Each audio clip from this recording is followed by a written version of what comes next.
welcome to our YouTube channel Geography Learning Plus Academy। আজকে তোমাদের সঙ্গে আলোচনা করব যারা একাদশ শ্রেণীর পরীক্ষার্থী রয়েছো, যারা ভূগোল পরীক্ষার্থী রয়েছো, তোমাদের এবছর পরীক্ষার কিছু গুরুত্বপূর্ণ প্রশ্নপত্র নিয়ে হাজির হয়েছি।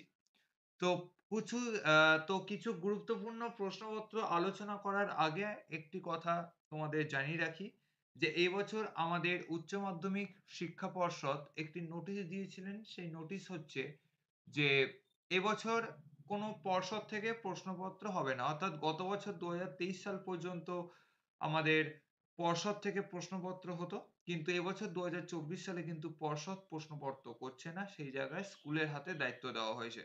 তো স্কুল তোমাদেরকে যেভাবে পড়িয়েছেন, ক্লাস নিয়েছেন, সেইভাবেই কিন্তু প্রশ্নপত্র হবে। তবে প্যাটার্নটা যদি আমরা বিগত প্রশ্নপত্রগুলো নিয়ে যদি ঘাটাঘাটি করি, তাহলে সেই যে প্যাটার্নে যে প্রত্যেকটা অধ্যায় থেকে যেই ধরনের প্রশ্ন এত বছর হয়ে এসেছে, ঠিক তেমনই কিন্তু প্রশ্নপত্র এই বছরও হবে। তো আজকে আমি তোমাদের ৭ নম্বরের যে ৫ টি যে গুরুত্বপূর্ণ প্রশ্ন একাদশ শ্রেণীর যে সিলেবাস থেকে তোমাদের পরীক্ষায় আসে, সেই ৩৫ নম্বরের গুরুত্বপূর্ণ ব্রড কোয়েশ্চেন নিয়ে তোমাদের সঙ্গে আজকে আলোচনা করব। তো প্রথমে আমরা দেখে নেব প্রাকৃতিক অধ্যায় থেকে কি কি গুরুত্বপূর্ণ প্রশ্ন রয়েছে। দেখো, প্রাকৃতিকের প্রথম যে অধ্যায়টা রয়েছে, প্রথম অধ্যায়, সেই অধ্যায় থেকে আমি দুটো প্রশ্ন এখানে দিয়েছি, খুবই গুরুত্বপূর্ণ দুটো প্রশ্ন।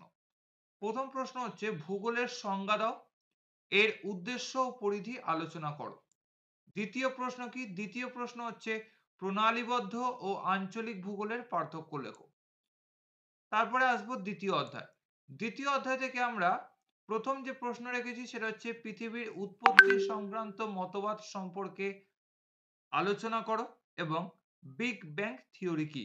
এবার পৃথিবীর উৎপত্তি সংক্রান্ত মতবাদের মধ্যে প্রথম যে মতবাদ রয়েছে সেটা হচ্ছে জোয়ার স্ফীতি মতবাদ, খুবই ইম্পর্টেন্ট একটা মতবাদ।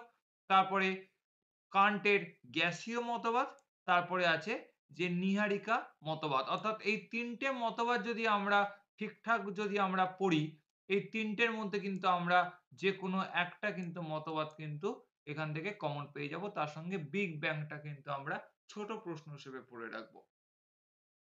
পরবর্তী যে প্রশ্নটা দেওয়া হয়েছে সেটা হচ্ছে চিত্র সহ ভূ আভ্যন্তরীণ স্তরের বর্ণনা দাও, ৫ নম্বরে। তারপরের প্রশ্ন হচ্ছে সমস্থিতি কি? সমস্থিতি মতবাদ সম্পর্কিত প্র্যাটের মতবাদটি আলোচনা করো। পরবর্তী প্রশ্ন হচ্ছে প্রতিবিধান তল কাকে বলে? সমস্থিতি মতবাদ সম্পর্কিত এইরি তত্ত্বটি আলোচনা করো। পরের প্রশ্ন হচ্ছে এইরি ও প্র্যাটের যে মতবাদ রয়েছে, সেই এইরি ও প্র্যাটের মতবাদের পার্থক্য এখানে করতে হবে। পরের প্রশ্ন হচ্ছে মহীসঞ্চরণ কি? ওয়েগনারের মহীসঞ্চরণ মতবাদের সাপেক্ষে যুক্তি দাও। খুবই গুরুত্বপূর্ণ একটা প্রশ্ন। তারপরে আমরা রেখেছি সেটা হচ্ছে সমুদ্রবক্ষের বিস্তৃতি কাকে বলে? এর কারণগুলি আলোচনা করো। পরের কোশ্চেন হচ্ছে পাত সঞ্চালনের কারণগুলি আলোচনা করো এবং ত্রিপাত সীমান্ত কি? খুবই গুরুত্বপূর্ণ প্রশ্ন। তারপরে গতিশীলতার ভিত্তিতে কিভাবে আমরা পাঁচ সীমানাকে শ্রেণীবিভাগ করি, অর্থাৎ গতিশীলতার ভিত্তিতে পাঁচ সীমানাকে কয় ভাগে ভাগ করি এবং সেগুলো বৈশিষ্ট্য সহ আলোচনা করতে হবে। টোটাল আমার 7 মার্কসে রয়েছে। তারপরে কোশ্চেন হচ্ছে বিভিন্ন প্রকার পাঁচ সীমান্তের গড়ে ওঠা ভূমিরূপগুলি আলোচনা করো উদাহরণ সহ। এটাও কিন্তু আমাদের এখানে পড়তে হবে যে আমরা যে প্রধানত যে তিনটে যে পাঁচ সীমান্ত সম্পর্কে যে আমরা ধারণা পেয়েছি, তিনটে পাঁচ সীমান্তের মধ্য দিয়ে আমরা কি কি ল্যান্ডফর্ম বা কি কি ধরনের ভূমিরূপ গড়ে উঠছে সেটাকে নিয়ে আমাদের এখানে আলোচনা করতে হবে। পরের যে প্রশ্ন আছে সেখানে কিছু পার্থক্য আমরা দিয়েছি। এই পার্থক্যগুলো আমরা 3 মার্কসের বা 4 মার্কসের জন্য আমরা এখানে পড়তে পারি। তো প্রথম পার্থক্য হচ্ছে অভিসারী পাত সীমানা ও প্রতিসারী পাত সীমানা। দ্বিতীয় প্রশ্ন হচ্ছে অভিসারী পাত সীমানা ও নিরপেক্ষ পাত সীমানা। তারপর হচ্ছে প্রতিসারী পাত সীমানা ও নিরপেক্ষ পাত সীমানা। তারপর মহাদেশীয় পাত ও মহাসাগরীয় পাতের পার্থক্য। তাহলে এই যে মোট যে আমি ৪ টে যে এখানে পার্থক্য দিয়েছি, ৪ টে পার্থক্য যদি ভালো মতো যদি পড়ো, তাহলে এইখান থেকে কিন্তু একটা কিন্তু পার্থক্য কিন্তু তোমরা পরীক্ষার প্রশ্নপত্রে কিন্তু কমন পেয়ে যাবে। তো আমরা এই যে দ্বিতীয় অধ্যায় আছে, দ্বিতীয় অধ্যায় থেকে একটু আমরা বেশি প্রশ্নপত্র এখানে করব, কারণ এই দ্বিতীয় অধ্যায়ের চ্যাপ্টারে প্রত্যেকটা টপিক একটুখানি বেশি রয়েছে, তাই আমরা এখানে প্রত্যেকটা টপিক থেকেই আমরা এখানে প্রশ্নপত্র এখানে উপস্থাপন করার চেষ্টা করেছি। তারপরে আমরা তারপরে পড়ব তৃতীয় অধ্যায়। তাহলে তৃতীয় অধ্যায় থেকে আমরা দেখে নেব প্রথম প্রশ্ন কি আছে। না, তৃতীয় অধ্যায় থেকে দেখছি আমরা প্রথম প্রশ্ন রয়েছে যে ভাঁজের সংজ্ঞা দাও, এর শ্রেণীবিন্যাস আলোচনা করো। পরবর্তী প্রশ্ন হচ্ছে ভাঁজ গঠনের উপাদানগুলো চিত্রসহ আলোচনা করো, আর তার পাশাপাশি বৈপরীত্য ভূমিরূপ কাকে বলে। নেক্সট কিছু পার্থক্য এখানে রাখা হয়েছে। প্রথম পার্থক্য হচ্ছে মহীভাবক আলোড়ন ও গিরিজনী আলোড়ন এর পার্থক্য।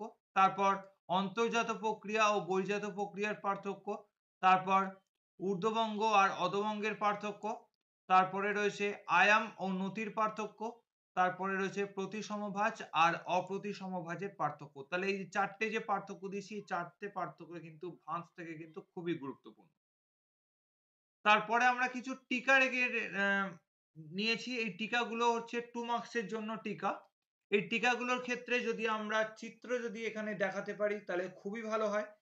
তো প্রথম টিকা যেটা দেওয়া হয়েছে সেটা হচ্ছে সমনত ভাঁজ, তারপরে দেওয়া হয়েছে ন্যাপ, তারপরে দেওয়া হয়েছে আয়াম, তারপরে দেওয়া হয়েছে গ্রন্থিবিন্দু, তারপরে রয়েছে সন্ধি। অর্থাৎ যেহেতু এটা স্কুল থেকে প্রশ্নপত্র করা হচ্ছে, তাই প্রশ্নপত্রের সংখ্যাটা খুবই বেশি। 5 নম্বর প্রশ্ন বলা আছে যে চ্যুতি কাকে বলে, চ্যুতির উপাদানগুলি আলোচনা করো। তারপরে কোশ্চেন হচ্ছে চ্যুতিরেখা ভৃগু বলতে কি বোঝো, স্তূপ পর্বত কিভাবে গঠিত হয় এবং গ্রস্ত উপত্যকা কি। নেক্সট প্রশ্ন হচ্ছে কিছু পার্থক্য এখানে দেওয়া হয়েছে। প্রথম পার্থক্য হচ্ছে স্বাভাবিক চ্যুতি ও বিপরীত চ্যুতির পার্থক্য। তারপরে চ্যুতি ভৃগু আর চ্যুতিরেখা ভৃগুর পার্থক্য। তারপরে হচ্ছে ভাঁজ ও চ্যুতির পার্থক্য। নেক্সট প্রশ্ন হচ্ছে যে অগ্ন্যুৎপাত কাকে বলে, উৎপত্তি অনুসারে আগ্নেয়গিরির শ্রেণীবিভাগ করো।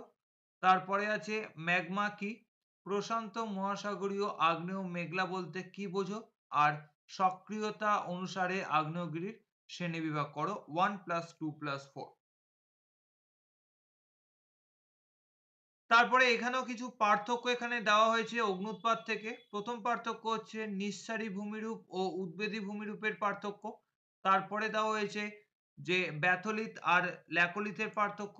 তারপরে দেওয়া হয়েছে ডাইক ও শিলের পার্থক্য। নেক্সট কোশ্চেন হচ্ছে জ্বালামুখ ও ক্যালডেরা। তারপরে রয়েছে কেন্দ্রীয় অগ্ন্যুৎপাত ও বিদার অগ্ন্যুৎপাতের পার্থক্য। তারপরে রয়েছে ম্যাগমা ও লাভার পার্থক্য। তারপরে প্রশ্ন হচ্ছে ভূমিকম্পের কারণ ও ফলাফলগুলি আলোচনা করো 4+3। নেক্সট কোশ্চেন হচ্ছে কিছু টিকা আমরা এখানে দিয়েছি। প্রথম টিকা হচ্ছে রিক্টার স্কেল 2 মার্কসের জন্য। তারপরের টিকা হচ্ছে সিসমোগ্রাফ, তারপরে হচ্ছে সুনামি। তাহলে আমরা তৃতীয় অধ্যায় থেকে যদি এই প্রশ্নগুলোকে যদি ভালো মতো করি তাহলে কিন্তু মোটামুটি আমরা 90% কিন্তু এখান থেকে প্রশ্ন কিন্তু এখান থেকে কভার করে নিতে পারবো। তারপরে আমরা আলোচনা করব চতুর্থ অধ্যায়। চতুর্থ অধ্যায় থেকে প্রথম যে প্রশ্নটা এখানে রাখা হয়েছে সেটা প্রথম প্রশ্ন হচ্ছে সমুদ্র জলের উষ্ণতার তারতম্য, তার কারণ এবং নিয়ন্ত্রকগুলি আলোচনা করো। কারণ ও নিয়ন্ত্রক যদি এই ধরনের প্রশ্ন আসে তাহলে তার উত্তর একই হবে। তার সঙ্গে এখানে দেওয়া হয়েছে যে ক্রান্তীয় অঞ্চলের পশ্চিমাংশ ও নাতিশীতোষ্ণ মণ্ডলের পূর্বাংশে সমুদ্র জল অধিক উষ্ণতর হয় কেন, 4+3। তারপরে কোশ্চেন হচ্ছে লোহিত সাগরের জল ভারত মহাসাগরের তুলনায় অধিক উষ্ণ কেন, আর সমুদ্র জলের লবণতার কারণগুলো এখানে উল্লেখ করতে হবে। পরের প্রশ্ন হচ্ছে সমুদ্র জলের লবণতার গুরুত্ব লেখো, আর কর্কট ক্রান্তীয় অঞ্চল অপেক্ষা মকর ক্রান্তীয় অঞ্চলে লবণতার পরিমাণ বেশি কেন। আর তার সঙ্গে একটা সংজ্ঞা হিসেবে দেওয়া হয়েছে থার্মোক্লাইন আর পিগনোক্লাইন স্তর বলতে এখানে কি বোঝো। পরের কোশ্চেন হচ্ছে বায়ুমণ্ডলে সমুদ্র স্রোতের গুরুত্ব লেখো। মরুসাগরকে মৃতের সাগর বলা হয় কেন, সমুদ্র জলের উষ্ণতার গুরুত্ব, আর একটা ইইজেড কি। এগুলো প্রত্যেকটা ছোট ছোট প্রশ্নগুলোকে কিন্তু একত্রিত করে এখানে 7 নম্বর রাখা হয়েছে। 2+2+2+1 করে টোটাল 7 মার্কস। তারপরে কোশ্চেন হচ্ছে সিন্ধুকর্দ কয় প্রকার ও কি কি, আটলান্টিক মহাসাগরে তলদেশে বিবরণ দাও। অর্থাৎ সিন্ধুকর্দ কাকে বলে তার শ্রেণীবিভাগ, আর আটলান্টিক মহাসাগরের তলদেশের বিবরণ এখানে লিখতে হবে 3+4। তারপরে আসবো পঞ্চম অধ্যায়। পঞ্চম অধ্যায় থেকে প্রথম যে প্রশ্নটা এখানে রাখা হয়েছে সেটা হচ্ছে বাস্তুতন্ত্রের শক্তি প্রবাহের পর্যায়গুলি লেখো। তারপরে রয়েছে পুষ্টি স্তর কি, আর 10% সূত্র বলতে কি বোঝো। নেক্সট প্রশ্ন, কিছু পার্থক্য এখানে দেওয়া হয়েছে বাস্তুতন্ত্র থেকে। প্রথম পার্থক্য হচ্ছে খাদ্য জাল ও খাদ্য শৃঙ্খলের পার্থক্য। তারপরে রয়েছে উৎপাদক ও খাদকের পার্থক্য। তারপর উৎপাদক ও বিয়োজকের পার্থক্য। নেক্সট দেওয়া রয়েছে স্থলজ বাস্তুতন্ত্র ও জলজ বাস্তুতন্ত্রের পার্থক্য। তারপরে দেওয়া রয়েছে খাদক ও বিয়োজকের পার্থক্য। তারপরে রয়েছে স্বভোজী ও পরভোজী পার্থক্য। তারপরে রয়েছে খাদ্য শৃঙ্খলের শ্রেণীবিভাগ করো। বাস্তুতন্ত্রে খাদ্য শৃঙ্খলের গুরুত্ব 4+3। তারপরে কিছু টিকা এখানে দেওয়া হয়েছে, যেমন প্রথম টিকা হচ্ছে জীবভর, তারপরে রয়েছে ইকোটোন, তারপরে রয়েছে ইকোক্লাইন, তারপরে রয়েছে বায়োম, তারপরে রয়েছে খাদ্য পিরামিড। এইগুলো হচ্ছে প্রত্যেকটা 2 মার্কস এর জন্য ইম্পর্টেন্ট। তাহলে এইগুলো হচ্ছে আমাদের প্রাকৃতিক অধ্যায় থেকে যে আমরা যে 5টা যে আমরা অধ্যায় যে পেয়েছি, সেই 5টা অধ্যায় থেকে প্রত্যেকটা অধ্যায় ভিত্তিক টপিক ধরে ধরে গুরুত্বপূর্ণ প্রশ্নপত্র, যেগুলো বিগত বছরগুলোতে আমাদের পর্ষদের পরীক্ষায় এই ধরনের প্রশ্নপত্র প্যাটার্নই হয়ে এসেছে, এবং সেই প্যাটার্ন গুলোকেই কিন্তু আমরা এখানে প্রত্যেকটা অধ্যায় থেকে গুরুত্বপূর্ণ প্রশ্নাবলী হিসেবে কিন্তু তুলে ধরা হয়েছে। তাই এই ধরনের প্রশ্নোত্তরগুলোকে যদি প্রাকৃতিক থেকে যদি ঠিকঠাক ভাবে যদি করো, তাহলে কিন্তু আমরা 99% কিন্তু আমরা প্রাকৃতিক ভূগোল কিন্তু এখান থেকে রেডি করে নিতে পারবো। এবারে আমরা চলে আসবো আঞ্চলিক ভূগোল। আঞ্চলিক ভূগোলের ষষ্ঠ অধ্যায় থেকে দেখবো প্রথম প্রশ্ন এখানে কি দেওয়া রয়েছে। ষষ্ঠ অধ্যায় থেকে যদি দেখি তাহলে দেখবো ষষ্ঠ অধ্যায়ের প্রথম যে প্রশ্নটা দেওয়া হয়েছে সেটা হচ্ছে সম্পদের সংজ্ঞা দাও। নিরপেক্ষ সামগ্রী কাকে বলে? স্থায়িত্বের বিচারে সম্পদকে কয় ভাগে ভাগ করা হয় এবং উদাহরণ সহ লেখো। 2+2+4। তারপর সম্পদের কার্যকারিতা বলতে কি বোঝো? সম্পদ সংরক্ষণের উপায়গুলি লেখো। 4+3। নেক্সট কোশ্চেন হচ্ছে উদাহরণ সহ সম্পদের শ্রেণীবিভাগ করো। এটা ডিরেক্ট কিন্তু আমাদের 7 নম্বরের কিন্তু আসার চান্স রয়েছে। নেক্সট কিছু পার্থক্য আমরা এখানে দিয়েছি। প্রথম পার্থক্য হচ্ছে গচ্ছিত সম্পদ ও প্রবাহমান সম্পদের পার্থক্য। তারপরে হয়েছে বস্তুগত ও অবস্তুগত সম্পদের পার্থক্য। নেক্সট প্রশ্ন হচ্ছে যে সম্পদ সৃষ্টিতে প্রকৃতি ও মানুষের ভূমিকা আলোচনা করো। আর তার সঙ্গে একটা প্রশ্ন দেওয়া হয়েছে, সেটা হচ্ছে ক্রায়োলাইট কি? তাহলে এই প্রশ্নগুলো হচ্ছে ষষ্ঠ অধ্যায় আঞ্চলিক ভূগোলের সম্পদ থেকে কিন্তু গুরুত্বপূর্ণ কিছু প্রশ্ন। তারপরে আমরা আসবো অধ্যায় 7। সপ্তম অধ্যায় থেকে আমরা কি কি গুরুত্বপূর্ণ প্রশ্নপত্র এখানে রয়েছে দেখব। প্রথম প্রশ্ন এখানে দেওয়া হয়েছে সেটা হচ্ছে নিরক্ষীয় কাষ্ঠ শিল্প অনুন্নত কেন? অর্থাৎ নিরক্ষীয় অরণ্য কাষ্ঠ শিল্পে অনুন্নত কেন? ম্যানগ্রোভ উদ্ভিদের অভিযোজনগত বৈশিষ্ট্য লেখো। পরবর্তী প্রশ্ন হচ্ছে সরল বর্গীয় উদ্ভিদ কাষ্ঠ শিল্পে উন্নত কেন? উত্তর গোলার্ধের তুলনায় দক্ষিণ গোলার্ধে সরল বর্গীয় বনভূমির পরিমাণ কম কেন? 4+3। নেক্সট কোশ্চেন হচ্ছে অরণ্য হননের কারণ ও ফলাফল আলোচনা করো। পরবর্তী প্রশ্ন হচ্ছে যৌথ বন সংরক্ষণ ব্যবস্থাপনা কি? অরণ্য সংরক্ষণের উপায়গুলি আলোচনা করো। আর অর্থনীতি বিস্তার লাভে বন সম্পদ কিরূপ ভূমিকা পালন করে? 2+3+2। নেক্সট কোশ্চেন হচ্ছে লাস্ট কোশ্চেন আমাদের সপ্তম অধ্যায় থেকে, সেটা হচ্ছে ভূমধ্যসাগরীয় অথবা চিরহরিত অরণ্যের বন্টন, প্রজাতির নাম, ব্যবহার এবং তার বাণিজ্যিক গুরুত্ব আলোচনা করো। তারপরে আমরা আসবো অষ্টম অধ্যায়। অষ্টম অধ্যায় থেকে আমরা কি কি গুরুত্বপূর্ণ প্রশ্ন এখানে দেখব। প্রথম প্রশ্ন দেখব যে বাণিজ্যিক মৎস্য চাষের অর্থনৈতিক গুরুত্ব আলোচনা করো। নাতিশীতোষ্ণ মণ্ডলে মৎস্য চাষের উন্নতির কারণগুলো আলোচনা করো।